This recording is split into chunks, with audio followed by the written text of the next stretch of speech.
మన ప్రభువును రక్షకుడు పరిశుద్ధుడైన యేసుక్రీస్తు ప్రభువు నామమున ప్రియమైన మీ అందరికీ ఉదయకాల శుభములు. చీకటి అంధకారం, చీకటి అంధకారం.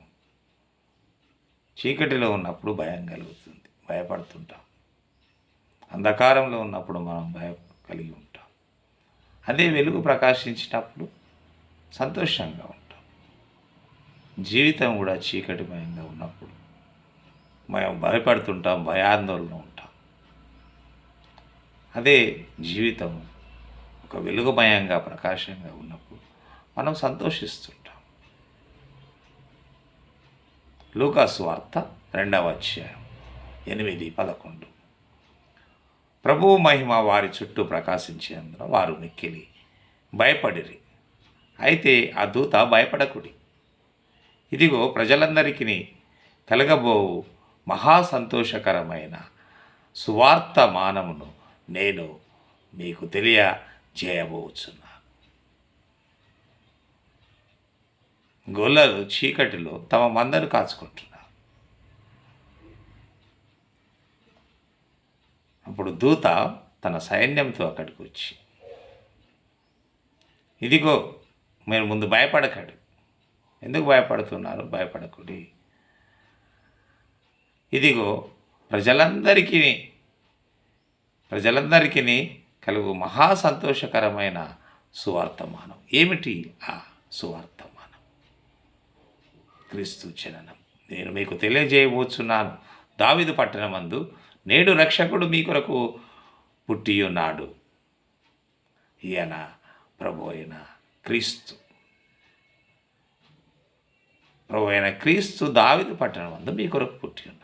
మీరు ఎందుకు భయపడుతున్నారు? నన్ను చూసి మీరు భయపడకూడదు.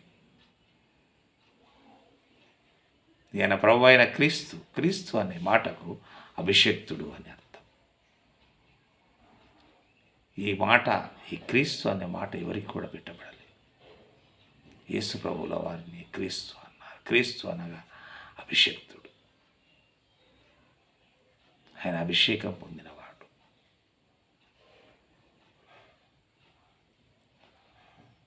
ఆయన అభిషేకం క్రీస్తు. భయపడకుడి. చీకటి అంధకారం పాపము భయభ్రాంతులను గురి చేస్తుంది. పాపంలో ఉన్నట్టయితే భయపడుతుంటాం. పాపం నీకు సంతోషాన్ని ఇస్తుందేమో, కానీ అందులో చాలా భయం ఉంది.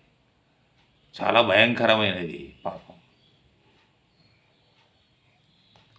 అదే వెలుగు జీవితం. నీవు దేవునికి మహిమకరంగా ఉన్నట్టయితే, మహిమకరంగా జీవిస్తున్నట్టయితే నీవు నేను శత్రువులు భయపడతారు, నీ విరోధులు భయపడతారంటే పాపం భయపడుతుంది. ఎప్పుడు దేవునికి మన జీవితాలు మహిమకరంగా ఉన్నప్పుడు. చీకటిలో ఒక ఆశ్చర్యం వెలుగు. ఆ వెలుగును చూసి వారు భయపడ్డారు. భయపడకుడి. మీరెందుకు భయపడుతున్నారు? మహాసంతోషకరమైన సువార్తమానం మీ కొరకు నేను తెచ్చున్నాను. ఒక సంతోషకరమైన వార్త వచ్చినప్పుడు మనం సంతోషిస్తుంటాం, ఆనందిస్తుంటాం. అదే బాధ దుఃఖమైన వార్త ఉన్నప్పుడు మనం భయపడుతుంటాం.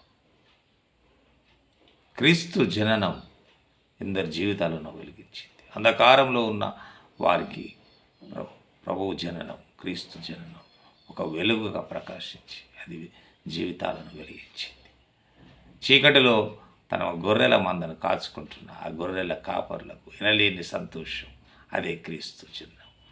నేడు మన హృదయాల్లో క్రీస్తు జన్మించినట్లయితే మనం కూడా చాలా సంతోషంగా ఆనందంగా ఉంటాం. మరి క్రీస్తు మన హృదయాల్లో జన్మించాలని మనం కోరుకుందాం. దేవుడు అట్టి కృప మనకు దయచేయును గాక. ఆమేన్.